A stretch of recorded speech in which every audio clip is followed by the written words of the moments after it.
जो बीटीसी का मैथ है एनसीईआरटी में, आज कोऑर्डिनेट ज्योमेट्री स्टार्ट कर। इसका एक्सरसाइज 7.1, इसका थ्योरी 2 वीडियो पीछे बना दिए हैं, जबकि और थ्योरी भी इसमें अभी कमी रह गया है। ट्रेंगल्स का, ट्रेंगल्स भी लिखेंगे जहां सवाल अब मिलेगा। तो इसमें दूरी सूत्र, इसको ज्ञात करने का तरीका भी समझाए, क्योंकि एग्जाम में कभी कभी दूरी सूत्र फार्मूला जो है उसे साबित करने के लिए, सिद्ध करने के लिए पूछता, यही बता दी। तो यह फार्मूला तो लिख ही दिए हैं, तो इसमें दूरी सूत्र ही काम करेगा। और यहाँ एक संरेख वाला है, तो यहाँ भी पढ़ाए हैं, फिर दोबारा रिपीट करें। तो पहला प्रश्न में देखिए, करा बिंदुओं के यहाँ जो निम्न युग्म दिया हुआ, जैसे ये और ये एक युग्म है, 2 नंबर प्रश्न में ये और ये युग्म है, 3 नंबर ये और ये, इसके बीच की दूरी ज्ञात करना है। तो इसे संकेत में कोई एक मान लिया जाएगा, सिंबल के रूप में। इन बिंदुओं का कोऑर्डिनेट जो दिया है, इसके लिए एक स्पेशल नाम। तो प्रश्न संख्या 1 के 1 नंबर का प्रश्न, लेट ए, इसे कोऑर्डिनेट के रूप में 2,3 मान लें। बी, जो दूसरा पॉइंट है, इसे मान लिए बी, यह है 4, अगर इसे संपूर्ण इसका फॉर्मूला की तरह सेम लिखना है, बनाना है x1 x2 के आधार पर, तो पहला प्रश्न है, इसे भी लिखने के तरीका समझाते हैं, लेकिन हमें आदत बनाना है कैसे, यह अगला प्रश्न में उस तरह से चलेगा। तो पहले देखिए, अगर ये ए का कोऑर्डिनेट ये दिया है, तो हम यहाँ लिख सकते हैं, यहाँ x1 का मान 2, y1 का मान हुआ 3, x2 का मान होगा 4 और y2 का मान होगा 1। इस तरह से इसके मान। तो डिस्टेंस फॉर्मूला से बनाना है।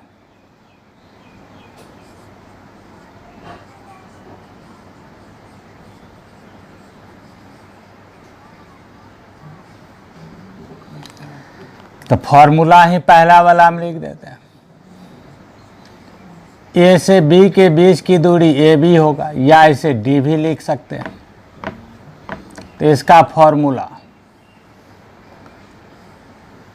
फिर से एक बार रिपीट, हम समझाए थे x2 minus x1 whole square. इसे हम x1 minus x2 whole square भी लिखे तो कोई फर्क नहीं पड़ता है। y2 minus y1 whole square, इसे y1 minus y2 whole square भी लिखेंगे तो कोई फर्क नहीं पड़ेगा। ये सारा का सारा पॉइंट थ्योरी में समझाए। अब यहाँ देखिए आदत क्या बनेगी, पहला को पहला से देखिए, इसका पहला और इसका पहला घट जाएगा और उसका स्क्वायर, इसका दूसरा पार्ट, इसका दूसरा, मतलब x नियामकों के अंतर का वर्ग प्लस y नियामकों के अंतर का वर्ग, इसे लिखना। यही हमें आदत बनाना है। ये फॉर्मूला सब जगह लिख के अप्लाई नहीं करेंगे, लंबा लंबा हो जाएगा। ऐसे भी कुछ ऐसा टाइप का प्रश्न ऑब्जेक्टिव में पूछता है, हमें जितना स्पीड हो सके बना करके इसका आंसर क्लियर करेंगे उतना अच्छा है। लंबा वाला सवाल जैसे दीर्घ है, इसमें भी पूछेगा तो शॉर्ट में ही प्रयोग करें। तो पहला था, देखिए लिख के बना दिया, क्या क्या समझाए उसे गौर से सोचिएगा। अब यहाँ लिखते हैं root x2 minus x1, x2 है यहाँ 4 लिखे, माइनस का चिन्ह है माइनस दी, x1 का मान 2 है 2 लिखे, इतना का स्क्वायर है square, plus y2 minus y1, y2 के जगह पर देखें यहाँ 1 है लिखे, यहाँ माइनस 3 लिखेंगे, का स्क्वायर है लिखे।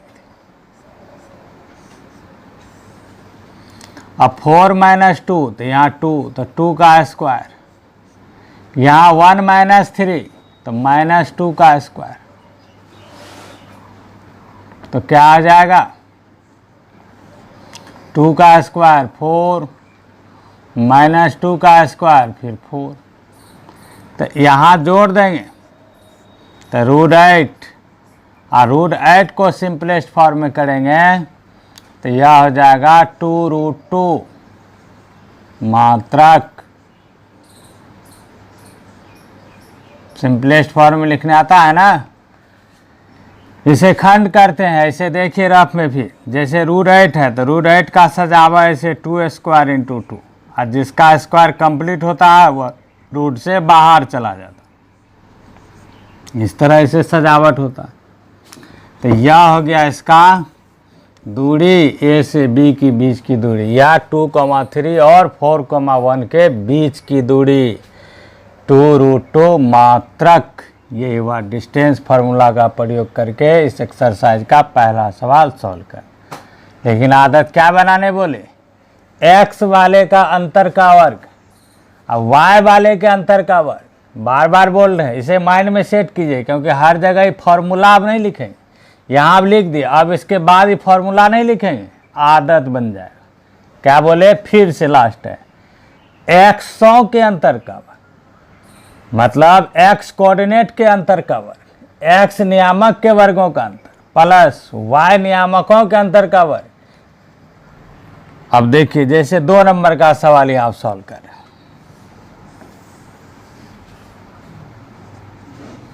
तो इसमें भी इस बिंदु को कुछ न कुछ मान लिया जाए, फिलहाल ये ही मानते हैं। ए का कोऑर्डिनेट क्या हो जाएगा, -5,7, बी का कोऑर्डिनेट हो जाएगा -1,3। बात समझ में आ गया। अब distance formula by df, distance formula, तो यहाँ लिखेंगे ए बी, तो देखो यहाँ फार्मूला नहीं लिखेंगे, रूट क्या बोले थे, पहला का अंतर, तो -1 से -5 घटाइए, या -5 से -1 घटाइए, यहाँ कोई फर्क पड़ने वाला नहीं है, चाहे -5 से -1 घटावे या -1 से -5 को घटावे, क्योंकि इसका वर्ग करना है। तो देखिए -1 से घटा रहे हैं किसको, तो -5 को, ऐसा हो जाएगा।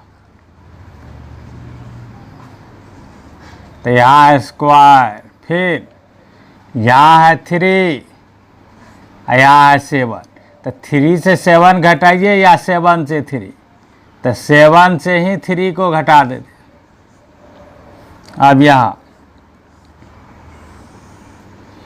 ये -1 माइनस माइनस प्लस का स्क्वायर, यहाँ क्या आ जाएगा 4 का स्क्वायर, यहाँ भी क्या आ जाए -1 + 5, 4 स्क्वायर + 4 स्क्वायर। जैसा यहाँ आया था, चाहते थे यहाँ कॉमन भी लेकर के यहाँ वर्क कर सकते हैं इससे छोटा में, लेकिन सभी का उतना स्ट्रॉन्ग नहीं होता है यह टर्म, इसलिए पूरा क्लियर करके बना दें। यहाँ भी देखिए कॉमन ले सकते हैं 4 का स्क्वायर, लेकिन नहीं ले रहे हैं, बना देते हैं पूरा। इसका स्क्वायर 16, इसका स्क्वायर 16, जोड़ दीजिए क्या हो गया √32। और 32 को सिंपलेस्ट फॉर्म में लिखे क्या आ जाएगा, अभी पीछे लिख के दिखाए थे 4√2 मात्रक या यूनिट। ये हुआ इसके 2 नंबर के प्रश्न। क्या इन दोनों प्रश्न में कुछ पूछना है?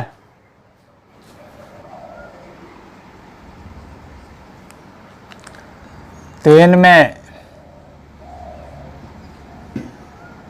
ए का कोऑर्डिनेट है a, b,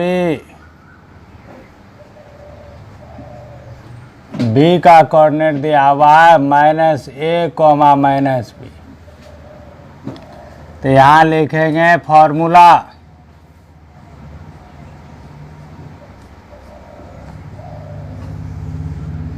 क्या बताए थे, पहला से दूसरा घटाइए या दूसरा में से पहला, मतलब x को यहाँ से घटाइए, तो इस a से a को घटाइए और ज़्यादा अच्छा होगा। देखिए इस a से a लिखे, इससे किसको घटा रहे हैं -a को, तो माइनस माइनस क्या हो जाएगा प्लस का स्क्वायर, फिर यहाँ b लिखे इस बी से किसको घटाने जा रहे हैं? माइनस बी को, तो माइनस माइनस प्लस। आया समझ में? अगर नहीं तो फिर लिख देंगे जैसे यहाँ सब गुना उना करके दिखाए थे। पूछना है किसी को? तो यहाँ ए को जोड़ेंगे तो क्या होगा? 2a, तो 2a का स्क्वायर प्लस यहाँ बी जोड़ देंगे 2b का स्क्वायर। और ना कुछ ऐसा स्टूडेंट है कि इसे ए प्लस बी का होल स्क्वायर में तोड़ना चाहे, इसे ए प्लस बी का होल स्क्वायर में, वो किया जा सकता है, वो भी तोड़ा जा सकता है।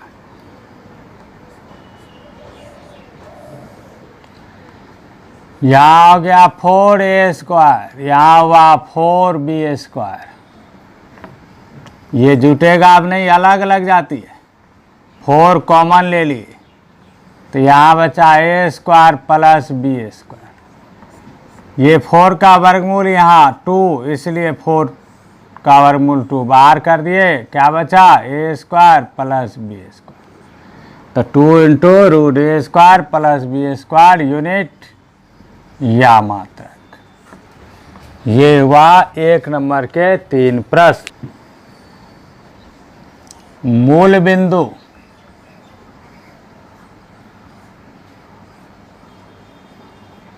ऑरिजिन या ऐसे लिखा हो 0 तथा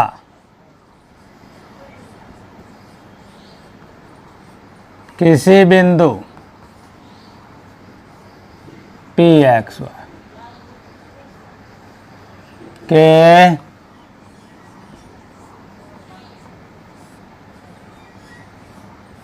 बीच की दूरी का क्या फॉर्मूला सिखाए? Root X square plus Y. ये तो बहुत इंपॉर्टेंट पॉइंट, ऑब्जेक्टिव में भी ज़्यादा पूछा जाता है।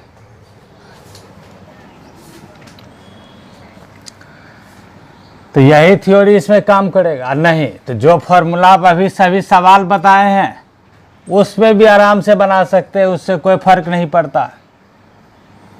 तो देखिए यहाँ 2 नंबर का आप सॉल्व करते हैं हल। तो यहाँ ओ मूल बिंदु ओ है, ओ का कोऑर्डिनेट यहाँ हो गया 0 0 और दूसरा बिंदु है पी, पी का कोऑर्डिनेट 36 15 कर दी। तो हमें डिस्टेंस निकालना है दोनों के बीच की दूरी ओ पी। तो रूट इस फार्मूला का प्रयोग कीजिए या इससे घटा के स्क्वायर कीजिए, बात बराबर है।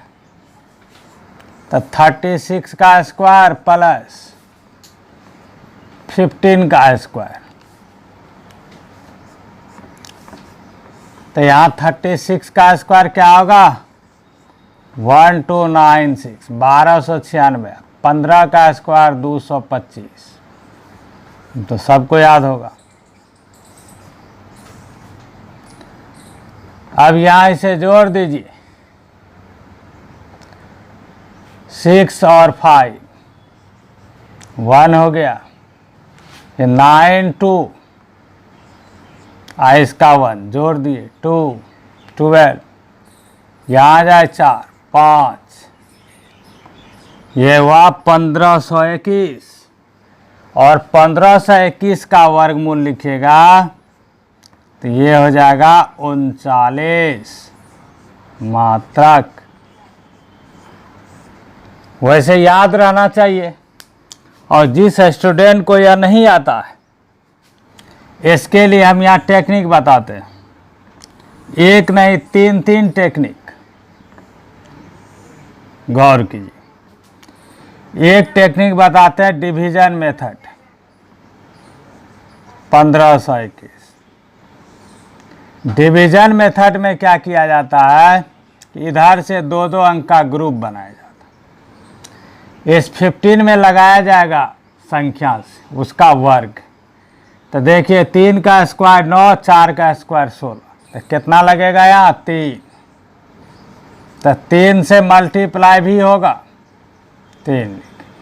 तो यहाँ घट गया तो यहाँ आ गया 6। इसे क्या करेंगे, जोड़ देंगे, 3 3 6। यहाँ से जब भी उतरेगा एक साथ 2 अंक। अब इसमें देखें यूनिट डिजिट यहाँ 1 है, तो कोशिश करेंगे ऐसा ही नंबर ढूंढने का। एक होता है 1 और एक होता है 9, तो 1 तो नहीं लगेगा, बहुत कम होगा, नहीं था 9, तो 9 से ही मल्टीप्लाई होगा। तो गुना करके देखिए, 9 और 9 को मल्टीप्लाई कीजिए, 81 81 1 और 9 गुना 6 54, और इसका क्या बचा था 8, तो 54 प्लस 8 62, कट गया। हो गया इसका डिवीजन मेथड से इसका वर्गमूल निकालना एक तरीका। अब अगर गुणनखंड करके निकालना चाहेंगे तो यह भी करके दिखाते हैं। 1521, इसमें चेक करेंगे 3 का विभाज्यता नियम पहले चेक करेंगे। तो देखिए 1 5 6 2 8 और 1 इधर है, टोटल 19, इसका मतलब 3 से कट जाएगा। तो 3 से लगाए तो यहाँ 15 5, इसमें नहीं लगा 0 3 7, फिर 3 से लगेगा, 3 का 3 1 20वां, 3 छके 18 9 27। अब यहाँ 13 से लगा, तो देखिए यहाँ 2 अंक का ग्रुप बन गया। तो एक 3 ले लिया गया, एक 13, दोनों में से कितना आ गया 39। अब कभी कभी जो कंप्लीट स्क्वायर होता है, पूर्ण वर्ग होता है, इसका शॉर्टकट मेथड भी है निकालने का। तो देखिए यह कैसे तरीका, यहाँ रूल, मतलब ये कंपटीशन के टाइप में भी सिखाया जाता है। 2 सेकेंड 3 सेकेंड में इसका वर्गमूल निकालना। तो इसमें सबसे पहले देखा जाता है कि यहाँ यूनिट डिजिट क्या है 1। तो हम लोग संख्या खोजते हैं कि किसका वर्ग 1 आता है। तो एक संख्या है 1 और एक संख्या है 9, क्योंकि 9 के वर्ग में भी यूनिट डिजिट 1 आता है और 1 के भी वर्ग में यूनिट डिजिट 1 आता है। तो यहाँ यूनिट डिजिट पर 2 अंक आ गया, तो थोड़ा ये प्रॉब्लम हो गया। तो यहाँ देखा जाएगा अब 15, तो यहाँ 2 अंक को हटा देते हैं। अब 15 है, 15 देखेंगे कि किन 2 संख्याओं के वर्गों के बीच आ रहा है। तो 15 देखिए, एक संख्या है 3 का वर्ग, क्या होता है 9, और एक संख्या है 4, 4 का वर्ग क्या है 16, इसी के बीच आया 15, 9 और 16 के बीच। तो इसका मतलब जो छोटा संख्या हुआ इसका 10th डिजिट तो बन गया। अब सवाल उठता है इन दोनों में कौन सा नंबर यहाँ लिया जाएगा। तो इससे जो 3 आया यूनिट, इससे इसी 4 अर्थात 1 बढ़ा किया, इसकी बाद वाली संख्या से मल्टीप्लाई कीजिए। तो 3 को 4 से मल्टीप्लाई करेंगे कितना होगा 12। तो ये 12 देखेंगे कि यहाँ जो 12 से ये क्या लिखा हुआ है, ज़्यादा या कम। अगर ज़्यादा होगा तो बड़ा वाला संख्या लेंगे, अगर कम होगा तो छोटा वाला संख्या। तो 15 है, 12 से क्या है ज़्यादा, तो इन दोनों में जो बड़ा संख्या है वो लिख दें। ये वह कंपटीशन टाइप में अगर परफेक्ट स्क्वायर दिया रहता है तो इसे हम 5 सेकेंड में वर्गमूल निकाल लेते। थ्योरी पढ़ा दिए हैं, फिर एक बार रिपीट कर देते हैं यहाँ समझाने के लिए। यहाँ संरेख का तात्पर्य होता है, चलो संरेख का तात्पर्य होता है जैसे एक लाइन पर जितना बिंदु स्थित, जैसे एक लाइन दिया, इस पर 1 2 नहीं अनगिनत बिंदु मौजूद है। इसमें देखिए 1 पॉइंट 2 3 4 5 इस तरह अनगिनत पॉइंट। एक रेखा पर अनगिनत बिंदुएं होता है और सभी बिंदुएं संरेख होता है।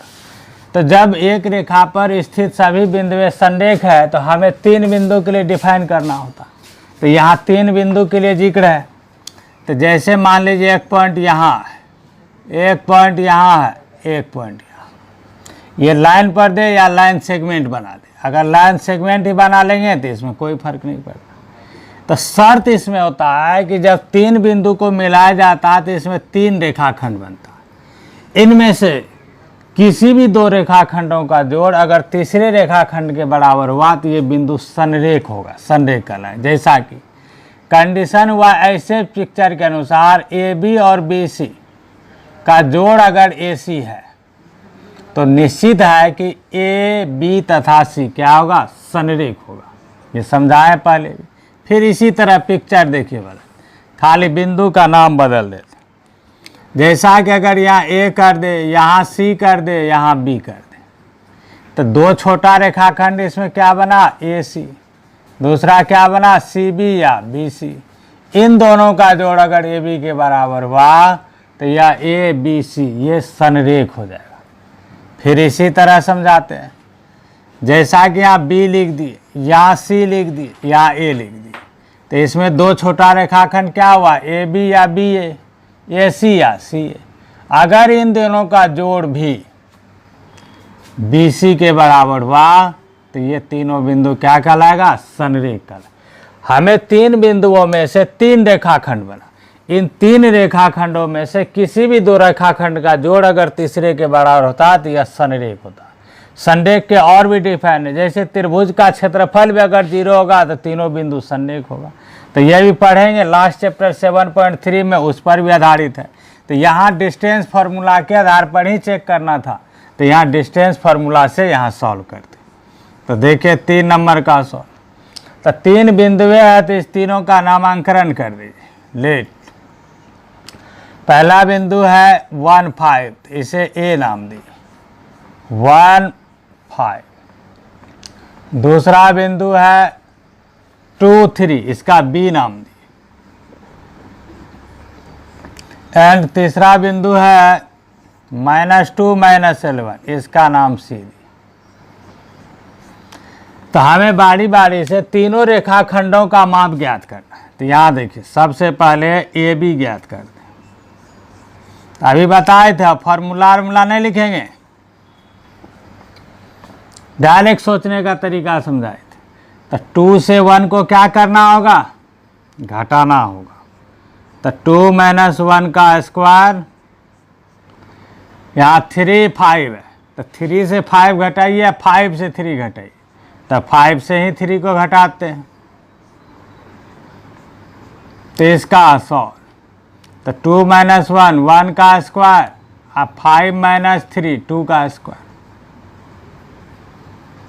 तो क्या मिल जाएगा यहाँ 1 + 4, यह हुआ रूट 5, यह हुआ ए बी का। हमें अब निकालना होगा बी सी। तो बी सी इसका या 2 से -2 घटाइए या -2 से 2 घटाइए, कोई फर्क पड़ने वाला नहीं। तो 2 से ही -2 घटाइए ताकि प्लस में हो जाएगा। तो 2 से घटा रहे हैं, घटा तो माइनस माइनस प्लस, तो 2 + 2 का स्क्वायर प्लस। फिर 3 से 11 घटाइए या -11 को 3 से घटाइए, 3 से ही घटाइए, 3 माइनस माइनस यहाँ प्लस 11 का स्क्वायर। तो यहाँ क्या हो गया 2 + 2 4 का स्क्वायर, 3 + 11 14 का स्क्वायर, 16 + 196 जोड़ दीजिए।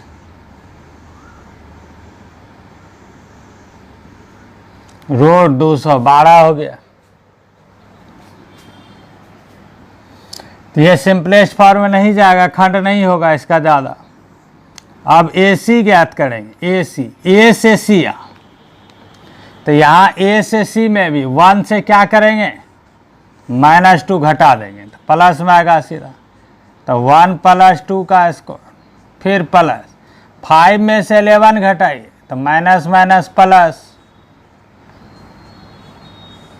तो ये 1 2 3 हो गया, 3 का स्क्वायर प्लस यहाँ 16 का स्क्वायर, 9 + 256, इसको जोड़ दीजिए तो यह आ जाएगा रूट 265।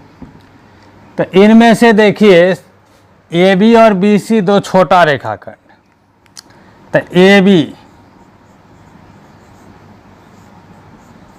और बी सी, इन दोनों को जोड़ करते हैं तो यह हुआ √5, अब प्लस रूट, लेकिन ये दोनों अलग अलग करनी है, इन दोनों का जोड़ नहीं होगा, जुटेगा नहीं। तो इसका मतलब हुआ कि इसके जोड़ के बराबर यह नहीं है, या AC के बराबर नहीं हुआ। इससे यह बात साबित हुआ कि बिंदु A, B तथा C संरेख नहीं है, कॉलिनियर नहीं है, यही इसमें बताने कहा था। यह क्लियर हो गया, यह संरेख नहीं है। अभी थ्योरी अब समझाना होगा। देखिए इसका 4 और 5, पहले 4 नंबर में ट्रायंगल से रिलेटेड है, तो आज ये भी पहले पढ़ते हैं, ट्रायंगल का भी चर्चा इसी में। सबसे पहले समबाहु त्रिभुज में आते हैं।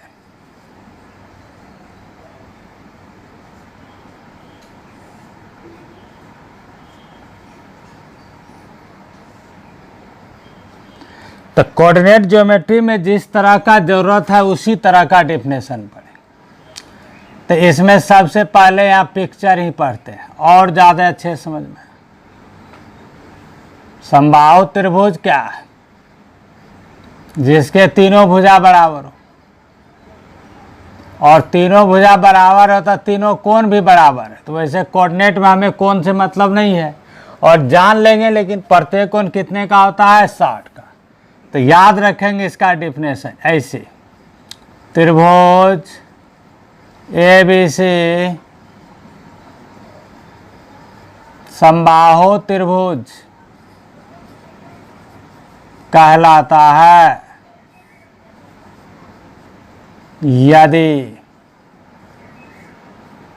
AB equal BC equal AC। बस यही कोऑर्डिनेट ज्योमेट्री में डिफाइन।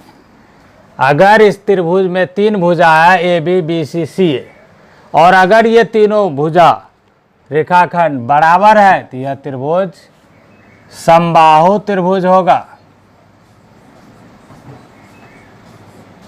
सम द्विबाहु त्रिभुज। तो सम द्विबाहु त्रिभुज, इसका डिफाइन देखिए ठीक से। एक पिक्चर बनाए ऐसा, ABC, ये भुजा बराबर है और ये बराबर नहीं। दूसरा पिक्चर ऐसे बना दिए,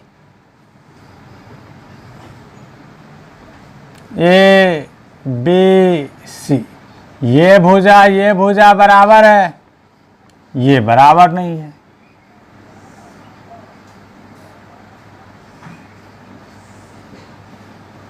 ABC, ये भुजा और ये भुजा बराबर है, लेकिन ये भुजा बराबर नहीं। तो समद्विबाहु त्रिभुज होने के लिए ऐसे बात होना चाहिए। क्या? तो देखिए, त्रिभुज ABC समद्विबाहु त्रिभुज कहलाता है यदि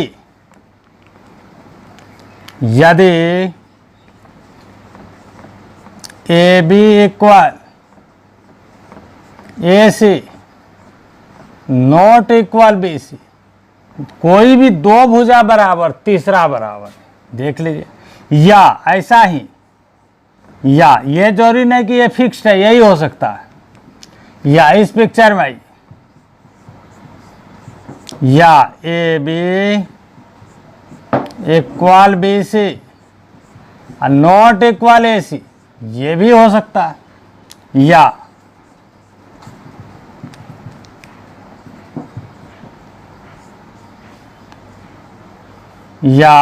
BC equal AC not equal A B.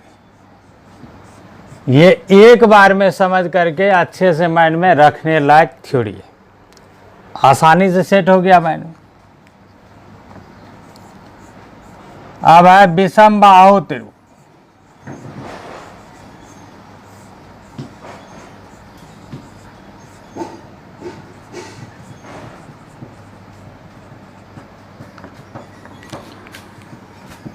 तो इसका पिक्चर ये रहा, ए बी सी। इसमें तीनों अलग अलग चिन्ह है, मतलब तीनों भुजा में कोई बराबर नहीं है। तो त्रिभुज ए बी सी विषम बाहु त्रिभुज कहलाता है यदि A B not equal B C not equal A सी।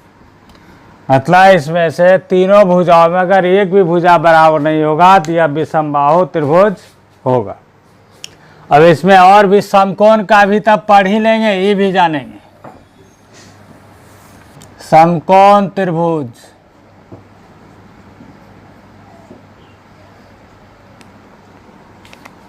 तो इसमें भी पहले पिक्चर समझाते हैं।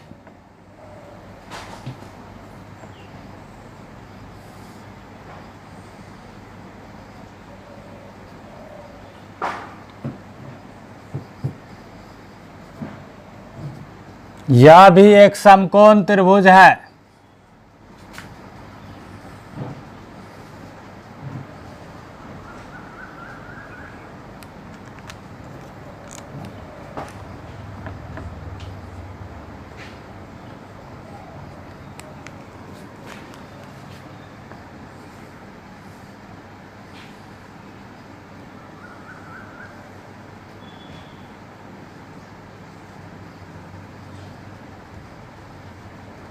ये तीनों समकोण त्रिभुज, यहाँ पी क्यू आर एस भी लिख सकते हैं, एम एन ओ भी लिख सकते हैं। नाम से कुछ नहीं, केवल इस चीज के एक्सपेरिमेंट्स को देखना है। तो देखिए, त्रिभुज ए बी सी समकोण त्रिभुज कहलाता है यदि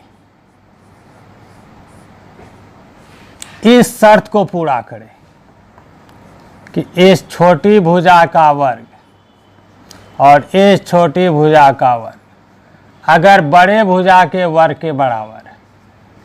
वो ज्यामिति वाला डिफिनेशन यहाँ काम नहीं करेगा, जिस त्रिभुज का एक कोण 90 डिग्री से यहाँ में भुजा के आधार पर डिस्टेंस फार्मूला से बनाना। तो ये शर्त पूरा होना चाहिए, या ऐसा ना होकर कहीं ऐसे हो A B square plus B C square equal A सी।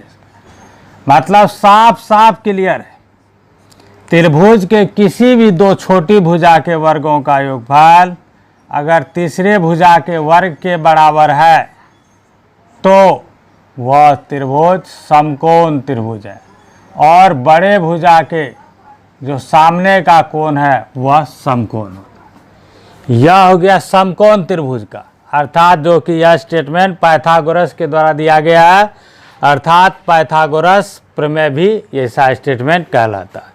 इसमें कहता समद्विबाहु समकोण त्रिभुज, ऐसे भी हो सकता है। तो उसका अगर सवाल मिला तो उसका भी चर्चा कर दिया जाएगा। तो अब देखिए सवाल नंबर 4, तो त्रिभुज के शीर्ष है या नहीं, तो इसका नामांकन कीजिए पॉइंट। ए कोऑर्डिनेट हो गया 5, -2, बी कोऑर्डिनेट हो गया 6, 4 और सी कोऑर्डिनेट हो गया 7, -2। ए बी ज्ञात करेंगे।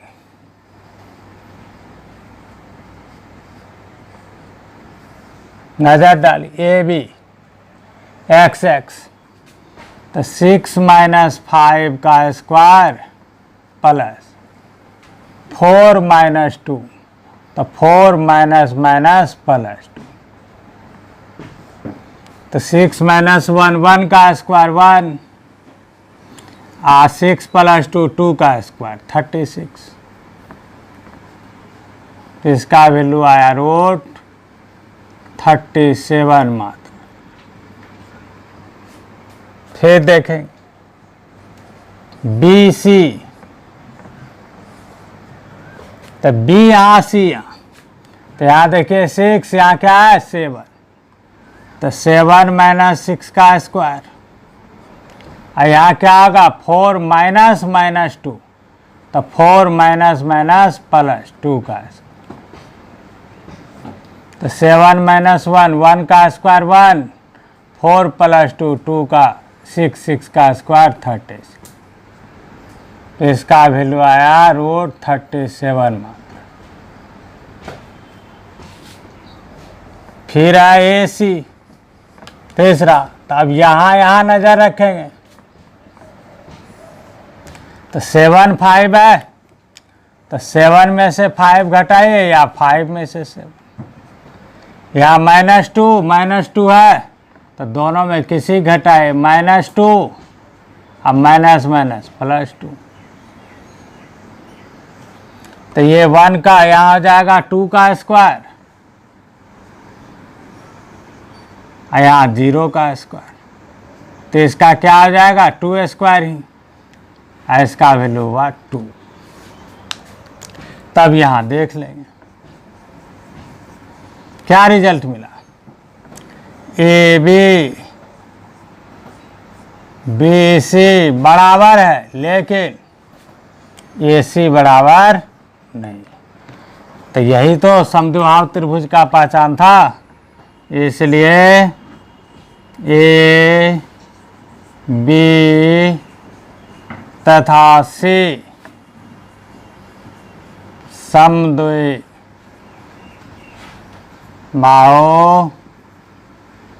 त्रिभुज के शीर्ष है। यह क्लियर हो गया। 4 नंबर ग्राफ बनाओ। 5 नंबर में ग्राफ बना हुआ है। ये एक्स एक्सिस है, ये मूल बिंदु ऑरिजिन, ये वाई एक्सिस, इसमें कुछ पॉइंट अंकित किया हुआ, जैसा किया ए बी सी डी, और इस आकृति में कहा गया, चंपा के द्वारा कहा गया चमेली से कि क्या तुम ये सोचती हो कि यह एक वर्ग है। तो इसमें कहना है अब है कि हम जो सॉल्व करेंगे तो हम चंपा के साथ है कि चमेली के साथ, मतलब चंपा का कथन सही है कि चमेली का कथन सही। चमेली इससे सहमत नहीं है। चंपा बोल रही है कि यह एक वर्ग है, लेकिन चमेली इससे सहमत नहीं। अब स्टूडेंट को बताना है कि यह किसके साथ सहमत, तो हमें पहले देखना होगा। वैसे तो चाहे तो अगर इस्तेमाल किया जाए कॉमन सेंस माइंड का, तो पिक्चर भी देख के पता चल जाएगा कि वो आकृति कैसा है, लेकिन हमें तो डिस्टेंस फार्मूला की मदद से इसे बनाना। तो वर्ग है या नहीं, इस चीज़ को साबित करने के लिए इसका पीछे थ्योरी पढ़ा है, समांतर चतुर्भुज, आयत, वर्ग सबका पढ़ा है। कितने पार्ट ज्ञात करना पड़ेगा? 6 part, A B, B C, C D, A D, A C और बी डी, 6 पार्ट, 4 भुजाएं और 2 विकर्ण, और शर्त देखेंगे क्या मिला, तब पता कर सकेंगे यह वर्ग है या नहीं। क्योंकि इसमें लिख दिया डिस्टेंस फार्मूला के प्रयोग के द्वारा इसे बताना, देख करके नहीं बताना, रीजनिंग की तरह नहीं। तो देखते हैं इसे नामांकन करते हैं। तो सबसे पहले सोच के रखिए और इसका जवाब दीजिएगा कि यहाँ जो बिंदु ए लिखा है इसका कोऑर्डिनेट यहाँ क्या है। सोच के जवाब दीजिएगा। यहाँ स्थित है, इसे गौर करें। ए देखिए एक्स अक्ष के बिंदु 3, तो इसका मतलब हुआ कि ए कहाँ स्थित है, तो 3, और वाई एक्सिस के कहाँ पर है 4, मतलब ए के कोऑर्डिनेट हुआ 3, 4। तो ए का निर्देशांक 3, 4। बी देखेंगे यहाँ कहाँ स्थित है बी। देखिए एक्स एक्सिस के 6 नंबर के लाइन पर स्थित है। तो एक्स का मान हुआ 6 और वाई एक्सिस के कितने हैं 7। इसका मतलब बी का निर्देशांक हुआ 6, 7। अब सी देखेंगे कहाँ। इस ग्राफ में देखिए सी, ये एक्स एक्सिस के 9 नंबर पर है 9 और सी यहाँ वाई एक्सिस के 4 पर है। तो ये 9, 4। तो सी का कोऑर्डिनेट हुआ 9, 4। अब डी का देखेंगे डी कहाँ है। देखिए एक्स एक्सिस के 6 और वाई एक्सिस के कहाँ है 1। तो इस पॉइंट्स को अब जब मिलाया जाएगा तो यह कौन सा आकृति बनेगी। आप चाहते तो मिला के भी देख सकते हैं, लेकिन हमें डिस्टेंस फार्मूला से बताना। तो ज्ञात करेंगे ए बी। तो देखिए ए बी 6 - 3 तो 3 का स्क्वायर, 7 - 4 3 का स्क्वायर। तो 9 + 9 ये हुआ √18 मात्रक। फिर ज्ञात करेंगे BC। तो क्या करना होगा 9 - 6 तो 3 का स्क्वायर, 7 - 4 3 का स्क्वायर। तो यहाँ भी हुआ 9 + 9 यह आया √18। फिर ज्ञात करना होगा CD। तो CD तो 9 और 6 है तो घटा दीजिए 3 का स्क्वायर, 4 और 1 है 3 का स्क्वायर। तो ये हुआ 9 + 9 √18 मात्रक। अब ज्ञात करना होगा AD। तो AD यहाँ A यहाँ D, तो यहाँ 3 है 6 तो यहाँ भी 6 - 3 तो 3 का स्क्वायर, 4 है यहाँ 1 है तो 4 - 1 3 का स्क्वायर। 9 + 9 √18 मात्रा। वैसे ये टूट रहा है 3√2 भी हो रहा है, लेकिन नहीं थोड़े से ही रखें। अभी नहीं पता चलेगा ये वर्ग है या नहीं, इससे पता चलेगा कि समचतुर्भुज है। अब इसमें विकर्ण AC चाहिए, AC विकर्ण, यही वाक विकर्ण AC। क्योंकि रफ ऐसे टाइप का कोई भी चतुर्भुज बनाइए ABCD, E विकर्ण हुआ, E भी चाहिए, BD ये विकर्ण। तो AC तो ये A और C में मिलाते। तो 9 है 3 है तो 9 - 3 6 स्क्वायर। यहाँ 4 4 है तो 4 - 4 0 स्क्वायर।